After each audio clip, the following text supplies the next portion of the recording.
It all starts in the year 2004 in a sunny vineyard located in California. This beautiful place is in the Napa Valley region, where grapes grow under the warm sunlight. The location is known as Redwood Vineyard and features fruits that shine in a spectacular way. Suddenly, a man shouts in indignation upon learning that the business is filing for bankruptcy right then. A young man with brown hair is completely shocked by the news he has just heard. He looks around totally confused without understanding the reason for being in that place with those people. The young man notices the presence of his parents right beside him and feels extremely scared by this. The man in the hat vents by saying that that vineyard was like his very own soul. Everyone listens in silence as the owner of the place makes his sad announcement before the group. He explains that nature showed no mercy and the location faced 3 consecutive years of severe drought. To make matters worse, terrible pests appeared and drastic changes happened in the wine market. All of this slowly suffocated the small business and left all the workers heartbroken. The owner regrets it because he wanted to hold on longer, but the debts with the bank got out of control. Furthermore, the investors flatly refused to provide any other kind of financial help. With no way out, he officially announces that starting from that day, the vineyard will close its doors for good. Upon hearing that, the young man realizes with surprise that by some mysterious way, he managed to go back to the past. He can hardly believe that he returned exactly 25 years in time. The scene then shifts to show the lovely family home shining under the light of that morning. Inside the kitchen, his mother appears from behind, washing the dishes peacefully. The young man enters the room, and she asks the reason why he woke up so early that day. He smiles and replies that since he is graduating soon, he decided to start acting like a responsible adult. Seeing her smile, the young man fondly remembers how healthy his mother was back at that time. He notices that her skin was still firm, and her eyes shone with a lot of life. He knows that she is devastated by the bankruptcy, but hides the sadness, so as not to worry her son. The protagonist reflects that he never noticed these things before, and remembers that his father's company went under a year ago. He admits that he felt resentment because his father ran away to try his hand at life in America. The young man hated seeing his family suffer on the farm and therefore preferred to pretend he did not see any of that. Years later, when working as an accountant in New York, he learned that his father had passed out. His wife thought it was crazy for him to want to become a farmer and decided to leave alone for New York. He stayed by his mother's side, who had been left a widow, while studying hard about agriculture. Even though he earned a doctorate in the field, he ended up suffering greatly upon losing his mother at the hospital. After she was gone, everything lost its meaning, and he ended up drowning himself in drinking amid the mess. His appearance showed only the fatigue and deep sadness of someone who had already given up on everything. It was in this lonely way that he closed his eyes for the last time, believing it to be the end of his journey. But destiny had different plans for him, as it focuses on that old photo of his united family. Back in the present, he observes his dear mother from behind again in the house's kitchen. The young man wipes a quiet tear and calls out to her affectionately, receiving an immediate reply from her. He then breaks into a sincere smile and asks with all kindness if she needs any help. She says there is no work on the farm right now, and the young man takes the opportunity to ask where his father is. The mother explains that he went to look for a job on other farms and asks her son not to worry. The young man announces that he is going out for a bit, and she advises her son to focus on his studies and avoid trouble. With a smile on his face, he guarantees that she does not need to worry and promises to return later. She wishes him a great day while the blue sky stretches out brightly over both of their heads. The young man walks toward his high school, which houses more than 1,500 students in the region. The institution offers several specialized courses, including cooking, hospitality, and even agriculture. In the classroom, the teacher explains in detail about the plant cell wall and membrane. Brian rests his face in his hand thinking about how his parents are going to wear themselves out working hard in the soil. He decides that he does not want to be an accountant again and prefers to carry the heavy burden in their place. The teacher calls his attention asking if he is listening, and the young man apologizes quickly. The teacher then challenges him, asking him to explain the role of chloroplasts in the plant cell. Brian explains that chlorophyll absorbs sunlight to convert carbon dioxide and water into oxygen and glucose. The teacher praises the young man's accurate answer and asks him to stay focused on today's subject. He sits back down and thinks that he still finds it very strange to use his own English name at school. As soon as the class ends, the young man gathers his materials quickly and packs everything inside his backpack. A girl from the class calls him by name, but he remains thoughtful, trying to remember who she was in the past. She demands the group project that the young man was supposed to have officially handed in by the morning period. He finally remembers that that is Rachel and that she came from Taiwan to study with them in the region. The young man offers sincere apologies and asks if he can deliver the complete work the very next day without fail. She sighs in frustration and questions whether he actually managed to analyze the tax accounting programs. He lies, saying that he did, while hoping mentally that his past version had done the homework. Anyway, he calms down, remembering that he already masters that whole subject because of his future. At that exact moment, a brilliant idea pops into his mind as he realizes the valuable knowledge he possesses. Rachel interrupts his thoughts and asks if he is going to attend that day's study group. He declines, saying he needs to leave early, and she complains that he is acting very strangely. The young man explains that a very urgent problem came up at his house, and she ends up accepting his excuse. He starts running, focused on the sole certainty that he truly traveled back in time to change his life. Everything felt like an unbelievable movie at first, but now it was finally starting to sink in for real. The young man runs toward the schoolyard, knowing he needs to act fast in the face of this new reality. He grabs his red bicycle, determined to fight with all his might not to make the same mistakes.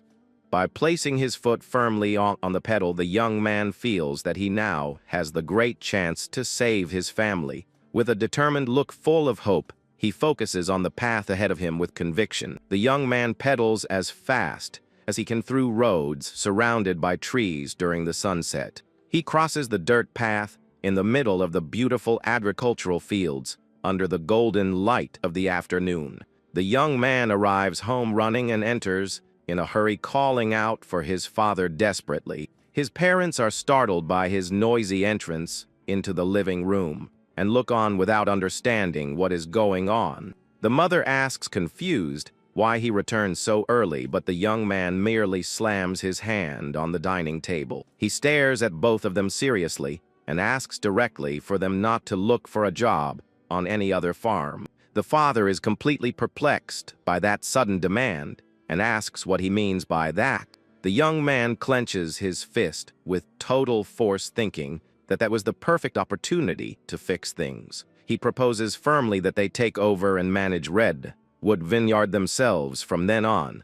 The father gets annoyed, calling that foolishness, and remembers that he already works hard just to pay for his studies.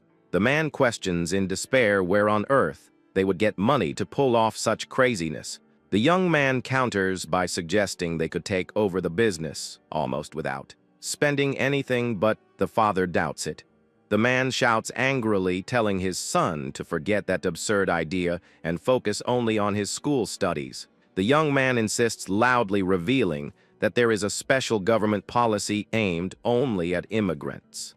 The father's expression changes instantly, and he is very surprised to hear that unfamiliar information. The young man explains that there is an official financial support program meant solely for immigrant farmers. He tells them that with this program they can get very low interest loans to cover the costs. The parents listen in astonishment as the young man states that they would only need to pay 5% of the total amount. He gestures to show that this small sum is all the hard cash they would actually need at the moment. The father argues, saying that even so the farm failed for a reason, and asks what they would do if the harvest failed. He fears they will end up deep in debt, but the son states mentally that his doctorate guarantees success.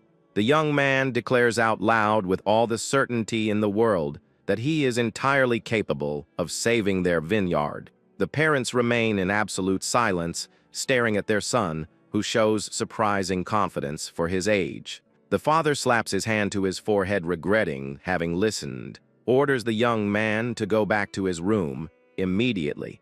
The young man stands up determined and begs his father to accompany him to the farm to prove it with his own eyes. The man makes a firm gesture with his hand, ordering him to stop that absurd talk once and for all. Without giving up, the young man grabs his father's arm, pleading for trust, while the man reacts startled by this. He drags his reluctant father outside and pushes him toward the car under his dear mother's confused gaze. She asks worriedly if the two of them are really going out, and the young man guarantees with a smile that they will be right back. The father sighs deeply as he drives the vehicle back onto the dirt road. The blue car moves forward slowly through the vast green fields of the huge vineyard on the hill. Soon they pass by the large entrance sign, proudly displaying the name Redwood Vineyard. The two walk side by side through the rows of great plantations under a most beautiful sunset. The father stops walking suddenly and looks very carefully at one of the nearest plants. He points to a specific leaf and asks his son if he knows what caused that problem. The young man analyzes it and replies right away that is a common disease called powdery mildew. The father is impressed and says that this fungus spreads very easily and caused major damage to the place. Curious about the young man's intelligence, the man asks what his exact plan would be to solve that. Brian remembers the cellular analysis he did in his future laboratory to come up with a quick solution. He gently touches the infected plant and guarantees with total calm that there is an easy way to treat it. The young man says the treatment is simpler than it seems, and the father asks, surprised, how they would do that. He teaches that mixing 1 part milk to 10 parts water and spraying it oxidizes the fungus through sunlight. The father listens to that brilliant scientific explanation while the strong wind shakes the leaves around them. The young man smiles out of the corner of his mouth and jokes that they will probably need a lot of milk for this. The man is left completely speechless upon realizing how much his son truly understands about agriculture. He questions whether this is serious, and the young man also suggests using natural sulfur and baking soda as reinforcement. The man wonders if they can really save everything with milk, but fears another buyer might arrive before them. The young man reinforces that they will never have another chance to get a farm in that region for such a low price. He promises firmly that he will secure the best Cabernet Sauvignon grape harvest in the entire valley. The next day, they go to the Agricultural Support Office located around Napa Valley. A friendly blonde receptionist welcomes them with a smile at the front desk and asks how she can help them. Already in the meeting room, they explain that they are very interested in acquiring a vineyard in the region. The father explains that they are new to the country and would like to know if they qualify for any financial aid. The attendant smiles, opening a book, and confirms that the government indeed has a great program for immigrants. She details that the program covers a large portion of the amount with low-interest loans backed by the government. The woman points out that the down payment in hard cash they need to pay is only 5%.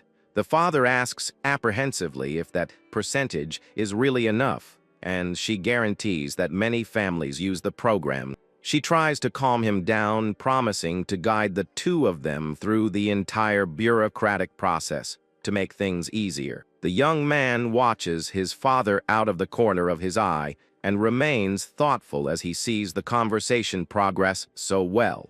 He remembers that his father was his age when he started carrying the weight of the entire world on his shoulders. The young man reflects emotionally, thinking that perhaps he judged his father the wrong way for years. He realizes that the businessman truly gave his best to support the family always. Back then, the father suffered in silence while trying to endure all the financial pressure that suffocated them. He recalls when they arrived in the region full of hope to build an incredible life together. He sees the image of his father working hard under the blazing sun while his past self simply walked away. Sweat dripped down the tired face of that determined man who never stopped fighting for his loved ones. Back to the current reality, the young man stares at his father with a renewed feeling of gratitude and affection. He holds his chest tightly with the absolute certainty that he is going to fix everything from that moment on. The father listens to the instructions very carefully while the son watches him with a slight, knowing smile. Suddenly, the father affectionately places his hand over top of his in a beautiful gesture of unity and support. The man's gaze shines with a new determination upon realizing he is no longer alone on this journey. The two exchange a silent and knowing look, showing that they are now closer than ever. A sincere smile of relief appears on the man's face as he finally feels hope for their future. The attendant explains cheerfully that now they need to get the purchase contract signed by the owner. Given this, they quickly schedule a decisive meeting with the farm owner for the very next day. But upon arriving at the location, they discover that the owner went out to try and secure some emergency funding. The father comments, laughing, that the owner was extremely relieved to hear about their purchase proposal. The man agrees, smiling, and feels that destiny is finally starting to conspire in their favor. Brian smiles back happily and promises that he will help his father with all his might from then on. The father says goodbye to the young man, telling him to go straight to school, and the young man reacts surprised upon hearing that. He questions, thinking the son wanted to skip class, but the young man replies right away that he definitely would. The scene focuses back on the school, where the day continues sunny, with the sky full of white clouds. Rachel finds the young man in the school hallways and calls out to him, loudly, grabbing his attention. She asks, crossing her arms, if he is really going to attend that afternoon study group. Brian guarantees that he knows the project's importance and confirms that he prepared all his part of the content. She smiles, more relieved with his sincere answer, and tells the two of them to head to the study room together. The young man opens the room's door, revealing the other group members, who are already waiting for him inside. The students turn around to welcome them, and the atmosphere in the meeting room looks quite friendly. The protagonist reflects that that group functioned like a micro-society to protect immigrant students. He remembers that he did not plan to gather only Asians, but that things naturally ended up that way. As soon as he takes a few more steps inside the room, Brian stops, suddenly completely frozen at what he sees. The young man realizes that inside that small room is someone he swore he never wanted to encounter again in life. Sitting at one of the desks is none other than his ex-wife, whose maiden name was Choi Soo-juang. He stares at her in disbelief while reliving painful memories of his failed former marriage from the future. She flashes a friendly smile at him, having no idea of everything that happened between them in the future. In the past, she had complained angrily about the decision to move to California to work the land. He had tried to convince her, begging them to go together, guaranteeing he would find a way to give her a good life. But she had shouted back furiously, saying that having a livelihood was not everything, and that she wanted to live only in the city. She coldly gave an ultimatum, telling her husband to go alone if he was so desperate for that change. Only later did he realize that she never truly loved him, but rather the status of a successful accountant that he had. Back to the current reality, the young man walks firmly to the desk, where the girl is sitting with a smile. He reflects silently that he was too young and too naive back then to see the truth about her. Brian apologizes for yesterday's delay and lets his peers know that he did all the necessary research for the group. He explains in detail the two routes he analyzed regarding the tax accounting field for the students. The young man opens his backpack and starts taking out the materials while detailing the second expensive college option. He takes the front of the room, presenting with total clarity the annual costs of a university in California. The students listen in awe about the low costs and hiring ease that this option offers.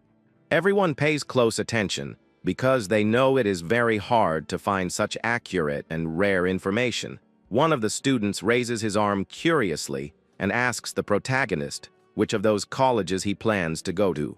Brian answers calmly that he is not going to any of those institutions, and everyone in the room is surprised by this. He reveals that he decided to go to UC Davis to study agriculture, leaving absolutely everyone there in complete shock. Choi Soo-jong asks incredulously if he is really going to become a farmer since his plan was to be an accountant.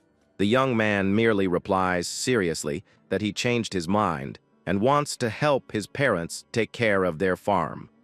She looks away annoyed while he thinks that for a successful farmer studies are fundamental. The young man smiles, saying a friendly goodbye to the group as he announces he will no longer be able to attend those meetings. He places his hand on the doorknob, determined to leave behind once and for all his old life from the future. The young man walks confidently down the school hallway, breathing a sigh of relief for having done what was right for him. Suddenly, a delicate hand grabs his arm tightly, trying to keep him from continuing his path from there. Choi Soo-jong appears quite confused and asks angrily why he wants to become a farmer out of nowhere. He apologizes and warns that he will not go to the same university as her, and the girl states that he will regret it. The young man merely stares at her with an extremely calm and serene demeanor, showing no worry about the threat. The young woman grips his arm harder,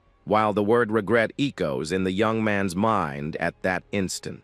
He remembers the immense loneliness he felt in the future after being abandoned by her when things got tough. But now all that pain from the past serves only as fuel to make even stronger and more determined. Brian gently releases himself from her grip and states with conviction that he is staying to avoid having regrets. The young man walks away, leaving the girl totally shocked and speechless in the middle of the school hallway. The next day, the scene shifts to show the imposing wooden mansion of Redwood Vineyard under a clear sky. The bearded owner reacts with surprise upon hearing the bold proposal and asks if they really want to buy everything, questions where the money would come from, and Brian's father explains calmly about the immigrant support program. The owner complains in frustration, saying that politicians only help immigrant workers. He points out that the farm's value is $1.5 million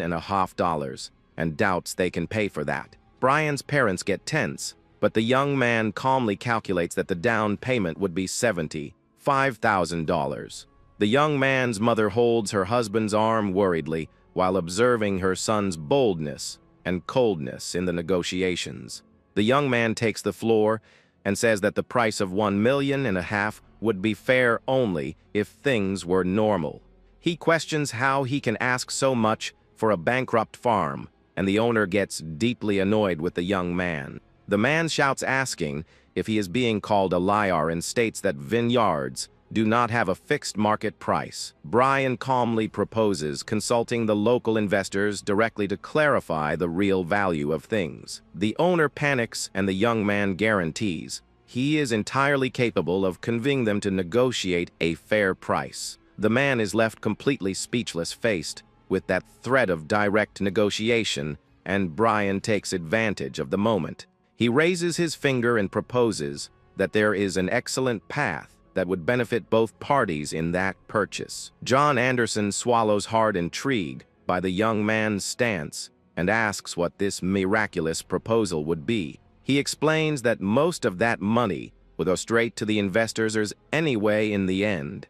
In exchange for the discount, he offers the distribution rights for the grapes and wines to the man for 2 full years. Brian asks what he thinks of the proposal, while the parents watch the negotiation completely amazed. The young man's parents look at each other, shocked to see their son negotiating like an experienced businessman. The farm owner laughs, surprised by the cleverness of that young boy who already knows how to make such smart deals.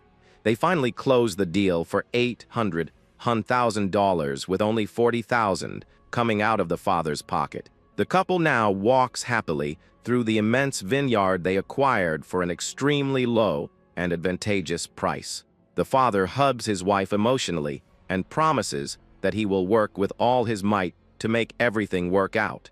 Brian asks them to simply trust him because he knows exactly how to save all the vines in the place. The three of them start working hard in the fields, and the young man pushes a cart loaded with gallons of milk. The father watches him with admiration, but still maintains a very worried look regarding the general condition of the grapes. He notices that the state of the vines is terrible, and that the former owner completely abandoned the care. He warns his son that the current fruits have no commercial value and should be written off as lost. Brian replies calmly that if the grapes were perfect, the former owner would never sell the farm so cheaply. The young man suggests focusing that year's efforts solely on getting the vines to fully regain their strength. He prepares the milk and water mixture, explaining that natural sulfur will help eliminate all the pests. He guarantees that this is the only way to secure the following year's harvest, and notices his father's tense look. The father stares at the young man in silence with a serious face and a few drops of cold sweat running down his forehead. The bright purple grapes hang from the branches, but are covered by the thin white layer of fungi. They continue in the middle of the plantation, planning the next steps to save that huge green area.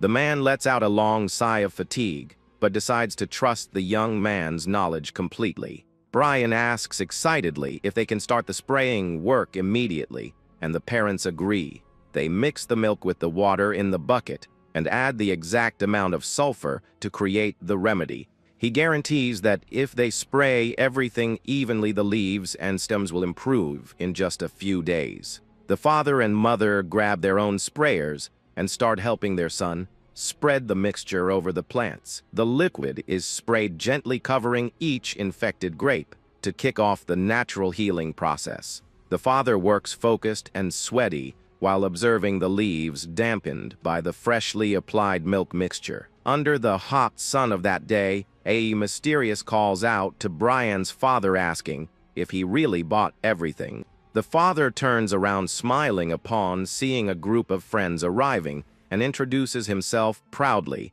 as the new owner of the vineyard. Brian quickly grabs his father's shoulder and asks him to wait a moment before continuing the conversation.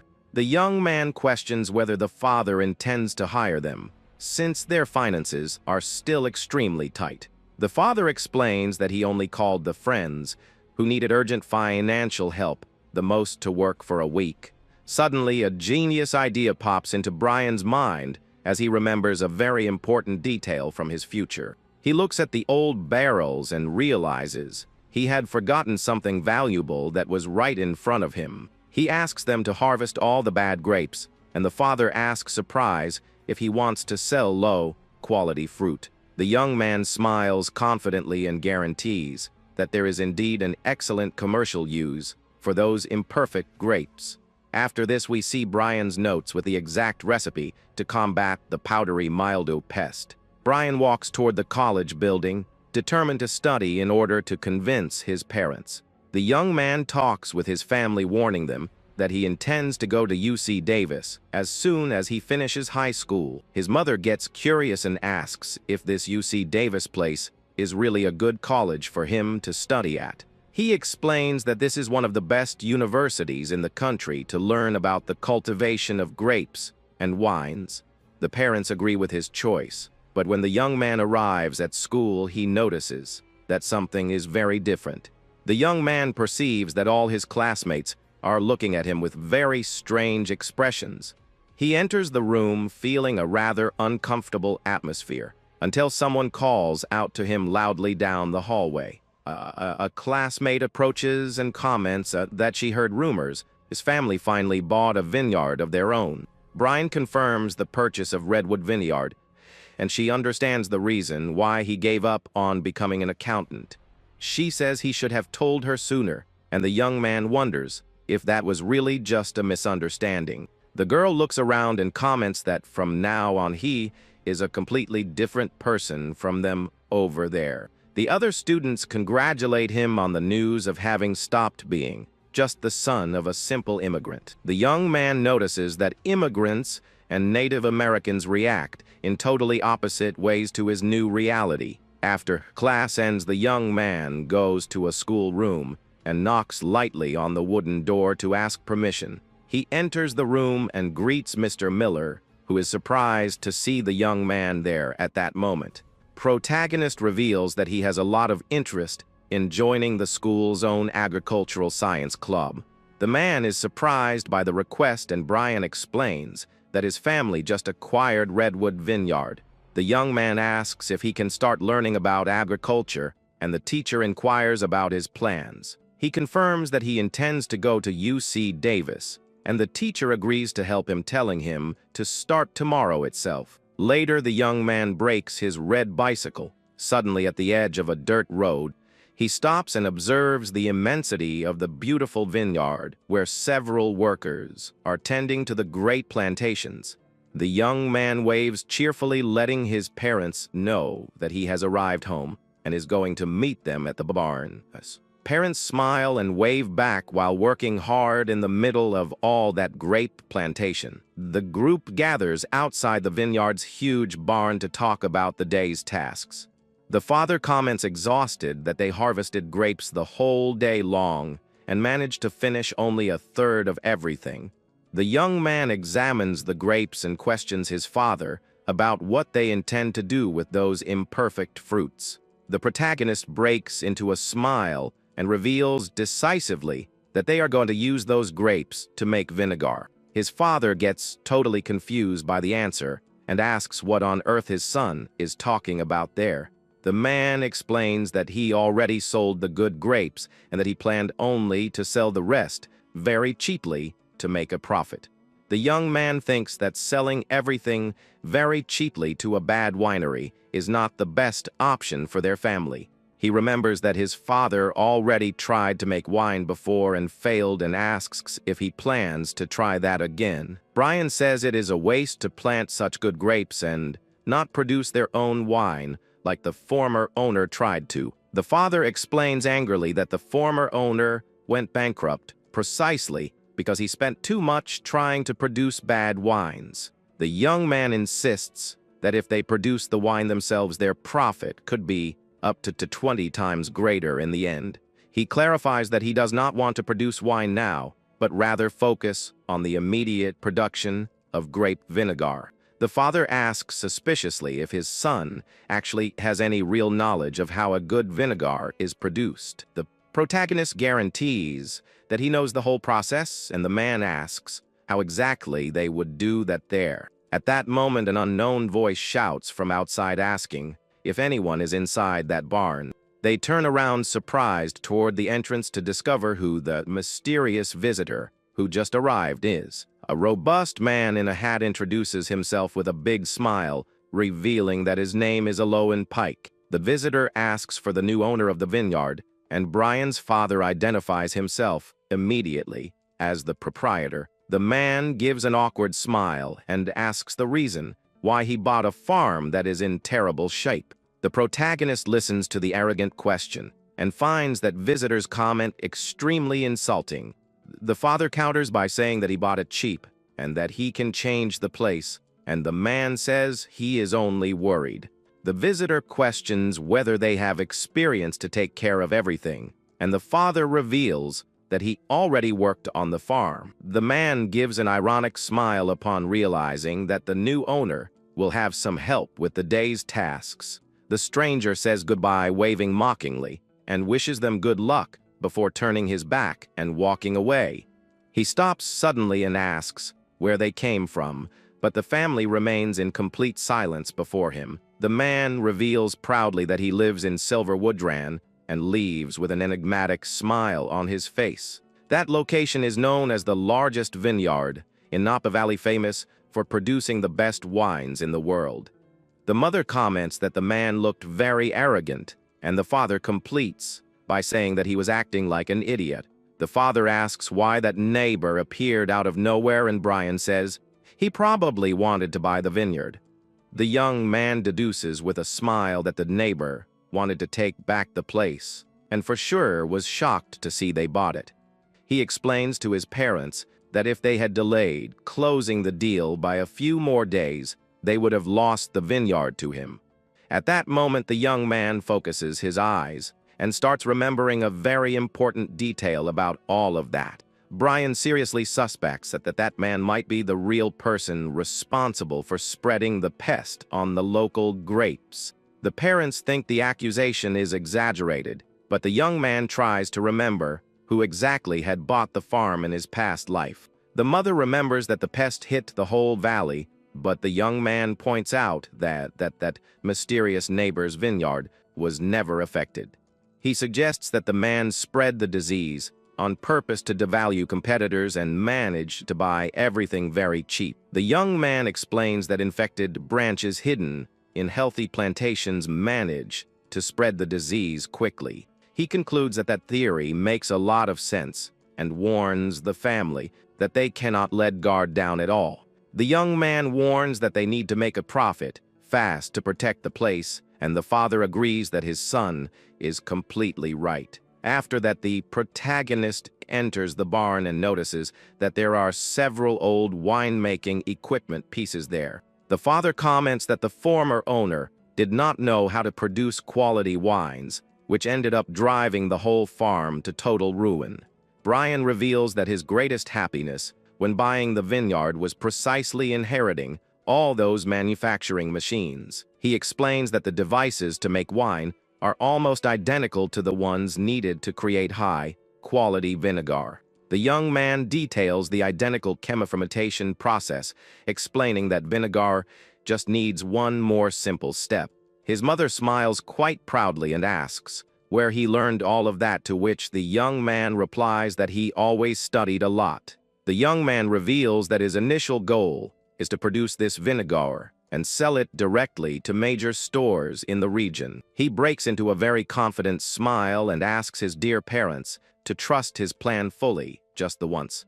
His father sighs deeply and runs his hand over his head while thinking about the huge weight of that big decision for the family. The man finally yields and gives his permission for his son to move forward and do everything the way he sees fit. The young man takes the lead and says he will hire a technician to fix any machine that is having problems. The parents take the opportunity to take a short break before going back to working hard on the grape harvest at the end of that afternoon. Brian passes a thick chain and locks the barn door while reflecting that the events are very suspicious. The young man cannot get out of his head the ironic and sarcastic smile of that neighbor who showed up out of nowhere on their farm. The image of that mysterious and mocking man continues, disturbing the young man's thoughts as he suspects his intentions. He knows very well that such an ambitious competitor will not give up on buying their land so easily. The young man decides that the best attitude at the moment is to go personally investigate that neighbor's vineyard to get answers. He writes down in his notebook all the important scientific rules and principles for the perfect production of grape vinegar. The next day at school, the protagonist spots an old friend in the yard and calls out to him loudly in the middle of the way. The boy named Armando Cordes turns around quite surprised upon hearing his name being called suddenly by Brian there. Armando asks what is happening, and Brian remembers that he is one of his only Mexican friends who live in the region. Protagonist asks a special favor of his friend, who jokes by asking if he wants to hire him as a manual laborer. The young Mexican smiles and says that the minimum wage for any honest service around there in the region is $9 an hour. Brian clarifies that the work is not on his own vineyard, but rather on a competing farm called Silvera. He thought of talking to Armando because he knows his friend is a big fan of mangoes and for sure would agree to do that favor. The young man explains that the owner of that other property went to his family's farm yesterday just to pick a fight. He whispers very close to his classmate's ear, saying that he is absolutely certain there is a big conspiracy behind it. The Mexican gets extremely annoyed upon hearing that and accepts the mission to go spy on the rival farm's facilities. The young man guarantees that since they are in harvest season, will be very easy for Armando to get a job opening there. The protagonist thanks his friend's support and feels quite relieved to see that he accepted the plan so quickly. Armando places his hand on his classmate's shoulder and says that in exchange for his help, the young man will also have to do him a small favor. The Mexican approaches and whispers, inviting the young man to accompany him to a big birthday party the next day. He reveals with quite a bit of enthusiasm that tomorrow will officially celebrate the birthday of a girl named Christina. The young man gets quite confused by the sudden invitation and asks what exactly his friend plans to do going with him. Armando confesses that he wants his friend's presence to help him try to impress the birthday girl during the celebration. The Mexican celebrates confidently that tomorrow will be the day of his great victory, and Brian ends up accepting his classmate's invitation. Later, the protagonist holds the silver doorknob and opens the door of one of the classrooms to enter the place. Teacher Miller and another student who was sitting in the room greet him as soon as he walks through the front door. The teacher starts introducing the new member to the other students who watch very carefully. He announces that Brian will participate in all activities starting today and asks the young man to introduce himself. The young man introduces himself in a friendly way, explaining that his family recently started taking care of a vineyard. The teacher points to an empty desk for him to sit at while the other students watch him in silence. The blonde classmate mocks, asking if he will only be able to help his parents on the farm when he turns 30 years old. The young man tries to jog his memory because he has the distinct feeling of having seen that blonde classmate somewhere before. The blonde gets annoyed upon noticing that the young man totally ignored him, while Brian finally remembers who he is. He recalls that that fellow played on the school's American football team before getting involved with agriculture. The blonde ended up giving up on sports and migrating to the agricultural field simply due to a lack of real talent. The young man pretends he forgot his name, calling him Jacob, and that the big guy reacts right away in a rebellious way. Brian counters by saying that the blonde has also been studying for 3 years and asks if he will only help his parents at 30 years old.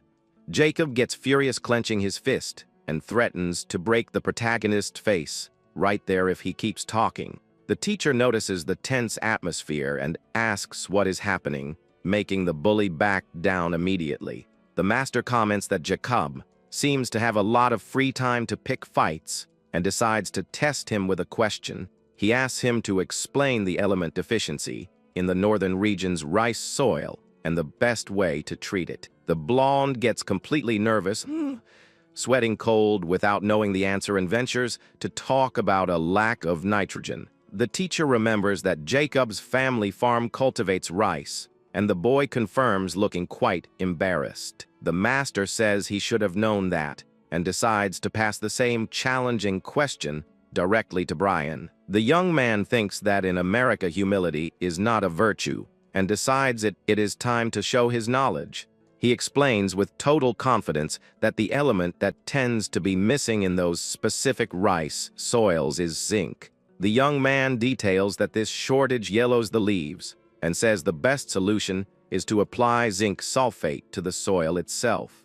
The entire room stays in complete silence while the teacher praises the flawless answer and his knowledge. The young man celebrates, thinking he secured another positive point to get his ideal recommendation letter. The bully stares at him with a lot of anger out of the corner of his eye while grinding his teeth for having been humiliated in class.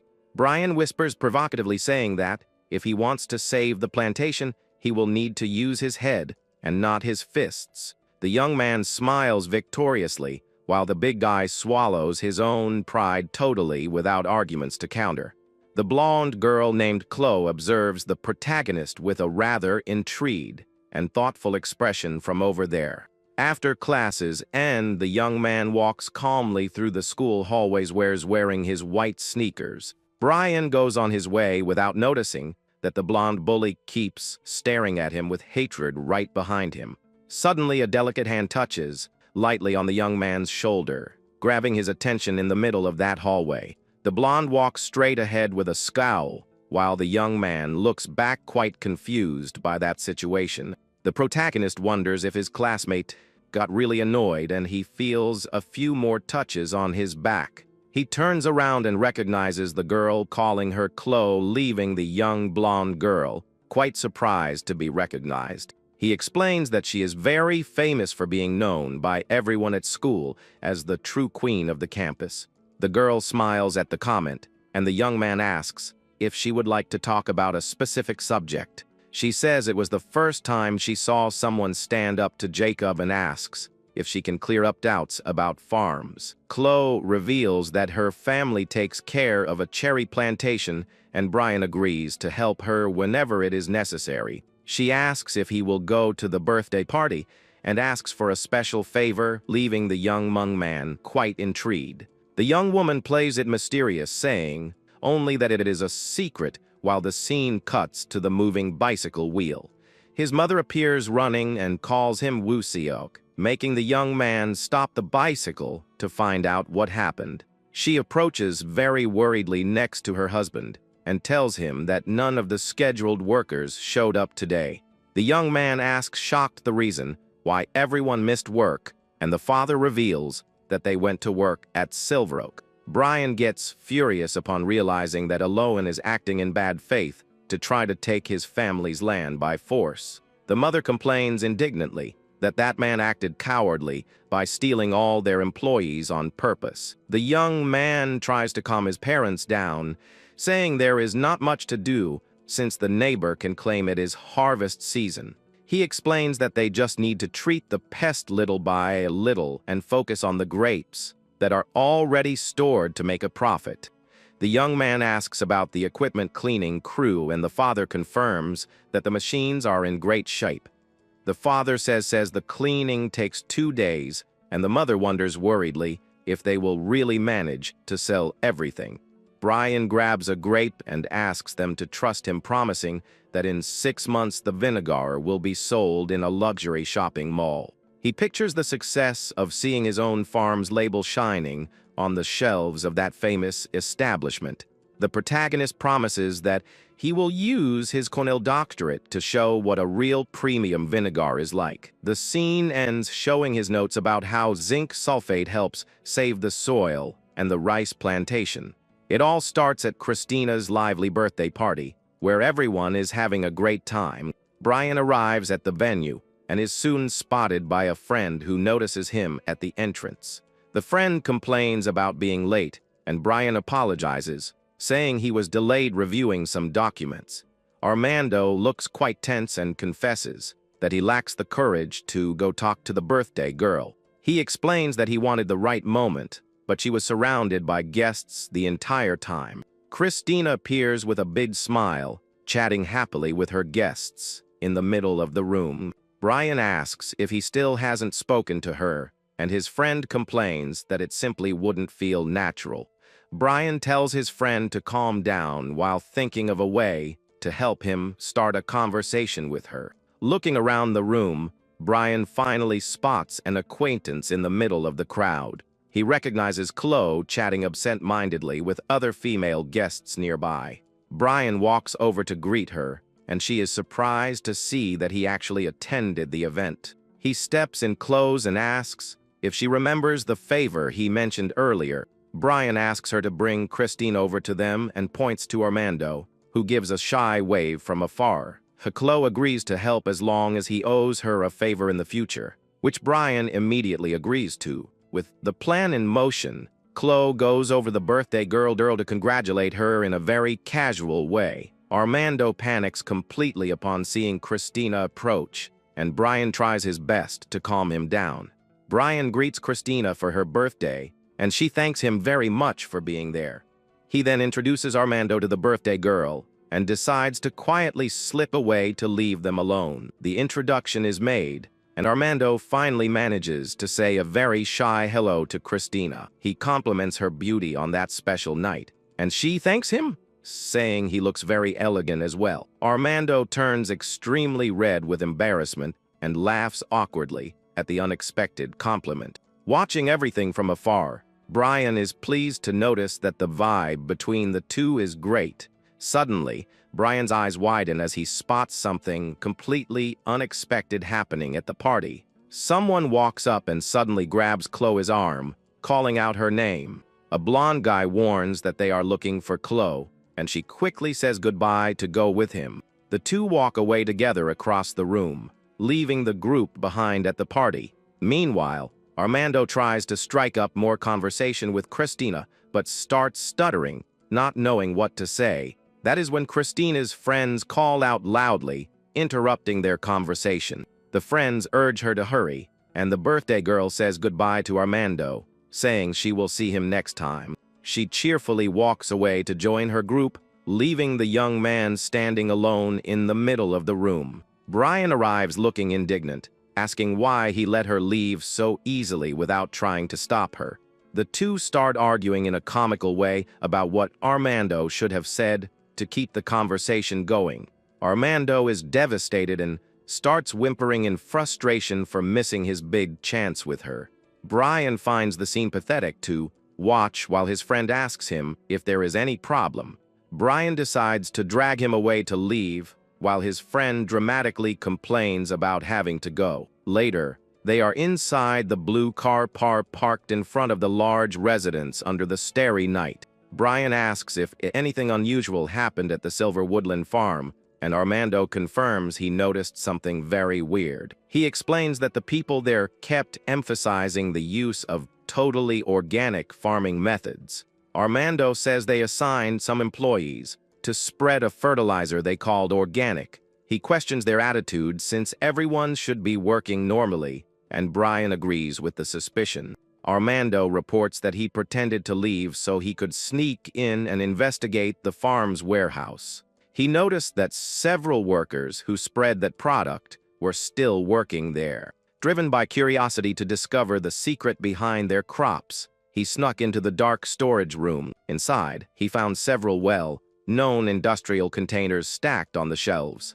To his surprise, the jugs were filled with common chemical pesticides found on the market. Brian slams on the brakes upon hearing his friend's shocking revelation about the agricultural chemicals. The sudden jolt sends both of them flying forward when the vehicle stops abruptly on the road. Brian is furious about the fake organic wine production run by those frauds. He holds his friend's hand and congratulates him on the great discovery they made together that night. The car continues its journey while Armando laments not having the same success with the girl he likes so much. Armando asks to work on the farm after graduation, and Brian agrees, wondering about his friend's financial situation. 3 days later, in the processing warehouse, the large metal vats are already clean and ready for work. All the harvested grape boxes are carefully transported to begin producing the special vinegar. The group gathers in the large warehouse, and Brian's father asks where they should start working that day. Brian shows the grape press and explains that is where they will put the fruit to extract all the pure juice. He instructs them not to crush the grapes too hard to prevent the juice from tasting unpleasantly bitter. Brian's mother looks a bit thoughtful and asks if it is really possible to make grape vinegar simply. She questions whether the process works, even when using grapes that are not considered top quality. To clear her doubt for herself, she grabs one of the fresh grapes and decides to taste it right there in the warehouse. She makes a terrible face at the bad taste, and her husband asks, laughing, why she chose to eat it knowing that. Unlike other sweet varieties, Cabernet Sauvignon grapes have thick skins and acidic seeds. Because of this extreme acidity and astringency, this grape is almost never eaten fresh, but is used for wine instead. Brian explains that grape quality doesn't affect vinegar much and says the juice will go straight to the main tank. He then introduces the huge fermentation tank where the magic of the whole recipe will actually begin. The dark, concentrated grape juice is pumped directly through hoses into the large reservoir. Brian explains that you just need to add a small amount of yeast and keep the liquid at a constant temperature. The yeast will consume the natural sugar in the juice and turn it into alcohol in the first stage of fermentation. The father is surprised and asks if the mixture turns into alcohol quickly, which Brian confirms with absolute certainty. He details that to make vinegar, this alcohol will later go through a second fermentation with acetic acid. The proud mother praises her son's knowledge, saying he looks like a little professor with so many explanations. Amidst the family chat in the warehouse, Brian's cell phone starts vibrating intensely in his pocket. He takes the folding device out of his pocket and opens it to check what is so urgent. The message on the screen is from Chloe, asking if he can help her by coming to her farm over the weekend. Brian is confused, wondering how she got his phone number, while his mother questions him curiously. Changing the subject quickly, he puts the phone away and assures his parents it was nothing important. He remembers he owes her a favor and decides to accept the invitation to the cherry farm, even without knowing why. Brian tells his parents he will handle the initial production and asks them to just watch and learn the process. The father asks how the second stage of fermentation works, and Brian replies that it is very simple. He explains that you just need to leave the liquid in contact with the air so acetic bacteria can do all the work. Brian says to just leave the lid open and carefully control the temperature, promising to monitor everything closely. Impressed, the mother comments privately to her husband that their son is much more amazing than they imagined. Brian concludes by saying that the secret now is patience, since vinegar takes a few months to be ready. The father does the math and asks if they will really manage to make good money selling that product. Brian assures him they will, remembering in thought when he used to produce this masterfully in his past life. Beautiful cherry blossoms start blooming under the blue sky, announcing the arrival of a new season.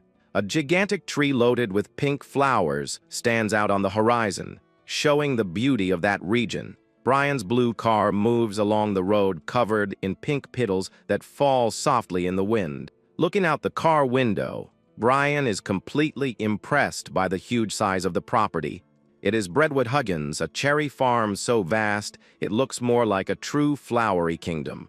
Spotting the car from afar, Chloe waves happily, calling out to Brian with a big smile on her face. Brian gets out of the car, and Chloe thanks him for coming so early on the weekend after her urgent call. He asks if there is any serious problem happening, and she just asks him to walk with her around the farm. Walking side by side, Chloe reveals that her father decided to create a rather unusual competition for this year. She explains that they want equal plots of land, and whoever harvests the most cherries will be the big winner of the contest. Looking at her part of the farm, which is gigantic, Brian realizes it is impossible to see where the land ends. Chloe points to the neighboring plot belonging to her brother, and Brian is surprised to discover she has a brother. She says her brother is named Brandon and is very lazy, which intrigues Brian regarding his knowledge. Chloe explains that her brother doesn't care about anything, but he has a trusted manager working for their father handling everything. Brian finally understands that Chloe needs help to win the contest. Even though she knows nothing about farming, he asks if the contest result will affect their inheritance, and if she really wants his technical help. Chloe mentions she noticed Brian's knowledge in class and asks for his special help at that moment. Brian agrees to help because of the previous favor, but warns that the results might take a while to actually show. Chloe is surprised by the warning, and Brian explains that results simply don't happen overnight. He reinforces that there is a big difference between the two situations, and the girl just nods in agreement.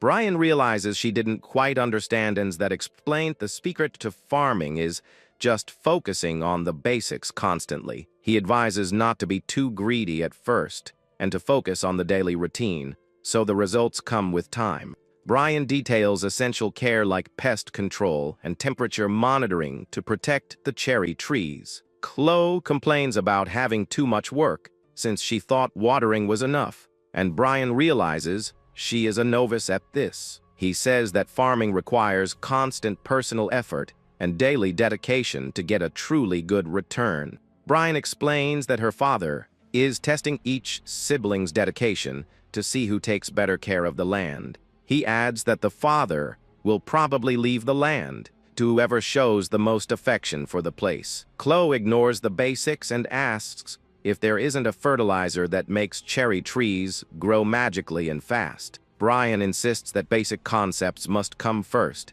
but she keeps pushing for a big secret. He decides to reveal just one valuable technique, as long as she truly promises to follow the basics. Brian points out that this special info is worth way more than the simple favor she did by calling her friend at the party. Chloe asks what he wants in return, and he makes it clear that he needs a better reward to close the deal. He also asks her to stop making that flirting face, since he doesn't want trouble with her strong boyfriend. The girl just grumbles a bit, annoyed by the young man's firm attitude in not falling for her charm. She offers to give a whole day's profit from the farm if she wins the contest, surprising Brian with the huge amount. Brian doubts her father would accept this and demands an official promise from the owner before sealing the deal. He then suggests that she send him a share of the harvested cherries at cost price if she wins the competition. Chloe thinks it is easy and agrees to give the fruit for free, but he explains he wants a large quantity to make wine. He estimates he will need about 1.5 tons of fresh cherries to start production. She agrees right away, and the young man is startled by how easily she makes such important business decisions. Chloe points to the horizon, claiming that a ton of cherries is almost nothing compared to so much farmed land. She marks out a very small space of her land that would already be enough to yield all that required amount. Brian is completely speechless upon realizing the absurd level of wealth of American farmers. He gets back to the topic and explains that soil acidity is essential for cherry trees to absorb nutrients. Brian details that using an acidifying fertilizer solves the problem by restoring the tree's efficiency. He guarantees that just this change will bring great results and starts saying goodbye to leave. Chloe quickly writes down all the valuable tips in her notebook so she won't forget any details. She is surprised to see the young man standing up and asks confusedly where he is going in such a rush. Brian replies that he has already given all the necessary tips. If he is just going to leave her alone. He makes it clear that she shouldn't expect him to do the heavy farming work in her place.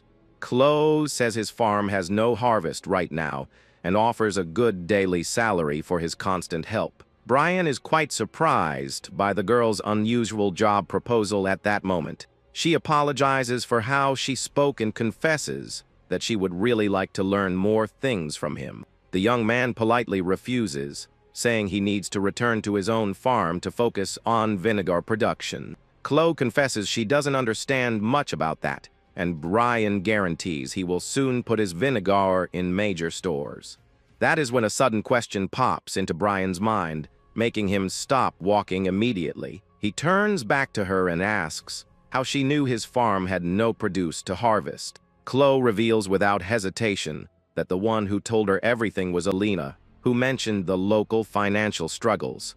Brian repeats the name, intrigued, trying to remember who that person might be in his social circle. The girl explains that Alina is the daughter of the owner of the vineyards next to the Silver Woodland farm. Hearing the name of the fraudulent place he investigated with Armando, a smile full of plans appears on Brian's face. With new secrets discovered, a new path opens up for Brian's bold plans on his farm.